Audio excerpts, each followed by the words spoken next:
trip បែបស្លន់ៗជាមួយខ្ញុំទៅកោះស្ដេចទាំងអស់គ្នាដោយសារតែពេលយើងមាន plan អីស្រួលបួននឹងគឺដែលបានចេញអញ្ចឹងគាត់ឡើងលើឡានភ្លាមខ្ញុំដាក់ជាមួយនឹងកាហ្វេមួយកែវ plan ដោយសារតែយុគមិញអីសាធិតពេកអត់បានគេញ៉ាំអីស្រួលបួនអញ្ចឹងទៅដាក់កាហ្វេសិនបន្ទាប់មកយើងក៏ជិះតាមផ្លូវលបឿនលឿនដល់ផ្លូវលបឿនលឿនយើងឈប់មួយ plan អីអញ្ចឹងទៅហើយក៏ខ្ញុំបានមកញ៉ាំបាយព្រឹកដែរអ្នកគ្នាខ្ញុំឃើញសក់ខ្ញុំប្លែកអត់និយាយទៅ habit របស់ខ្ញុំពេលដែលខ្ញុំមុនចេញទៅ trip គឺខ្ញុំត្រូវតែកាត់សក់ហើយកាត់ហ្នឹងគឺខោចរហូតមកទៅសក់នឹងហើយក៏ពេលមកដល់ទឹកសមុទ្រភ្លាមអូយឃើញទឹកសមុទ្រអាមែនទៅហើយយើងចិត្តអូយសមុទ្រទាំងអូយមែនទៅហើយយើង Instagram in Cambodia ហ្មងយើងទៅសប្បាយរីករាយមែនតើអ្នកនរពេលឃើញអញ្ចឹងណាខ្ញុំក៏បានជិះទូកទៅផ្ទះដែលយើងបានកក់នឹងទៅហើយយើងក៏បានញ៉ាំបាយថ្ងៃត្រង់មុនយើងចេញដំណើរទៅស្ទូចត្រីអញ្ចឹងបាយម្ហូបលើតុនេះគឺខាងផ្ទះសំណាក់គេអ្នករៀបចំឲ្យយើងទាំងអស់ហើយអញ្ចឹងបន្ទាប់មកគឺយើងបានចេញទូកទៅស្ទូចត្រីបន្ថែមទៀតអ្នកនរគ្នាអញ្ចឹងដោយសារតែខ្ញុំចេញដំណើរលើកទី1អ្នកនរគ្នាគឺថាមេឃអត់ស្រួលបដ ாய் លឹមសិចយឺតែមិនមែនជាបញ្ហាដោយសារតែ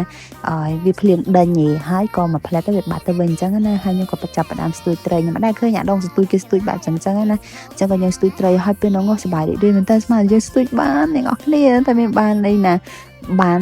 កងឡាននេះទៅអាស្ទូចរបស់ខ្ញុំហ្នឹងវាជាប់ជាមួយនឹងកងឡានខ្ញុំខំតអស្មានតែបានត្រីអានេះវិញគឺត្រីស៊ីនុយមែនតើហ្មងប៉ុន្តែខ្ញុំអត់ចេះស្ទូចដូចចឹងទៅទាញវាអត់តាន់តែវាស៊ីនុយអស់ពេលកណ្ដាលបាត់ស៊ីហើយក៏ស្រេចចិត្តថាគួរតែដូរដងស្ទូចចឹងមកទៅអញ្ចឹងក៏ដូរដាក់ថ្មីវិញទៅស្ទូចចង់អស់1 គីឡូតែឯងហ្នឹងណាក៏ស្ទូចបានត្រីនេះប៉ុន្តែមិនខ្ញុំអ្នកស្ទូចណា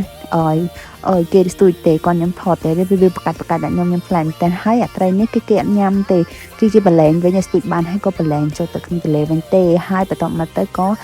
មើលបងជីជេនិយាយទៅជីជេខ្ញុំមើលទៅសុបាយហ្មងប៉ុន្តែខ្ញុំបានជីទេដោយសារខ្ញុំខ្លាចទឹកក៏ហើយក៏បានបន្តតាណាទៀតទៅកោះស្មាច់អ្នកនរគ្នាទៅមើលថ្ងៃលិចប៉ុន្តែជាក់ស្ដែងអត់មានថ្ងៃលិចអីទេគឺថាមេឃភ្លៀងមេឃខ្មៅងឹតហ្មងនិយាយទៅមានអិនតនូមានអីអញ្ចេះនិយាយទៅអត់ទៅចេញថាទៅមើលថ្ងៃលិចម្ដងណាគឺអត់ដែលបានមើលថ្ងៃលិចទេអ្នកនរគ្នាហើយនៅនេះគឺបើថាមាន view ថ្ងៃលិចមិនដឹងស្អាតមិនទេដោយសារតែនេះឆ្នេរខ្សាច់គេពណ៌សហើយស្ងាត់ទៀតនិយាយទៅខ្ញុំចូលចិត្តមែនតែមានអារម្មណ៍ថាវា relax មានតែយើងអីអញ្ចឹងណាហើយដល់អញ្ចឹងទៅខ្ញុំក៏បាន